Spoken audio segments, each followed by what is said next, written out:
Well, last night, like I said, I saw the movie Annabelle. Rented it off iTunes, saw it last night. Now, we're here to review it. Well, it wasn't really well received from critics and moviegoers from what I remember when it came out. Although, even though it is a prequel or a spin-off of the Conjuring series, I was still interested. And once I heard the sequel came out, I knew that I was going to see that too. Well, the second Annabelle film. In other words, what did I think about it? Well, to me it was a kind of a ripoff of the Insidious films. It was produced by James Wan, director of the first two Insidious films and The Conjuring. Did I like it? Well, I didn't really like it, actually. And the reason is, I was just saying to myself, I might as well just watch the Insidious films than Annabelle. But it might have paid off since I'm going to see the second one tonight. Now, what I found amazing about it, what I do like about this, is how well they portrayed the 60s culture, the late 60s culture. It was set in 1967. And don't get me wrong, it was cool. The supporting characters were great. The priest was good, and their neighbor was good. It was a great cast, but I don't know any of these actors. The acting was okay. The dad was cool. He was like, cool buddy. Hey, nice to meet you. Nice to meet you. Nice to meet you too. Oh, hey, you work here? Oh, yeah, cool. Hey, well, let's hang out sometime. That was the dad's characteristic to me. And the mom was just a mom, so nice and polite and heartfelt, compassionate to everybody. And that's it.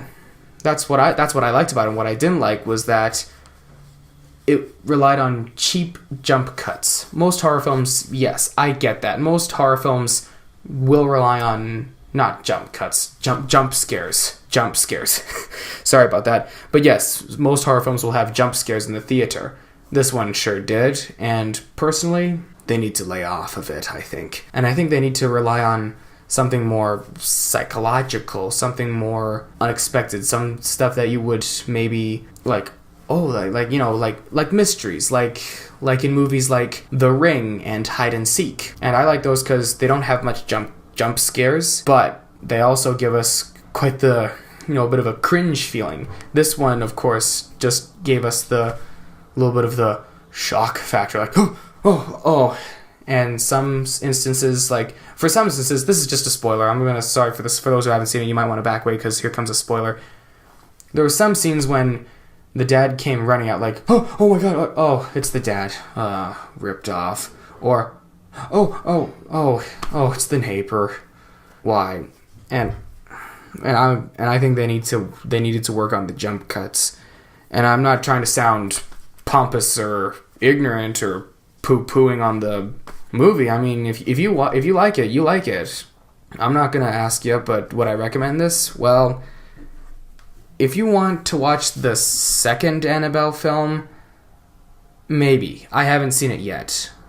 I could put that in my next review, so wish me luck tonight. As for my rating for Annabelle, I'm going to have to give Annabelle maybe 4 out of 10 rainbows. And I say that because there were some parts that I liked. There were definitely some parts that I enjoyed. Acting was okay. Characters were fine. What I don't like about it was, well, what you heard. There was just too much jump scares. And I know that horror films rely on it, but I think they need to lay off of it. Second, you might as well just watch the Insidious films and then The Conjuring. But again, if you're interested in seeing this, go right ahead. Would I recommend it? In this case, I'm just going to say, up to you to decide after this review. I will see you guys tomorrow for my review for Annabelle Creation. And after that, Motley Crue, The End. So long, and Mr. Boo's here for you.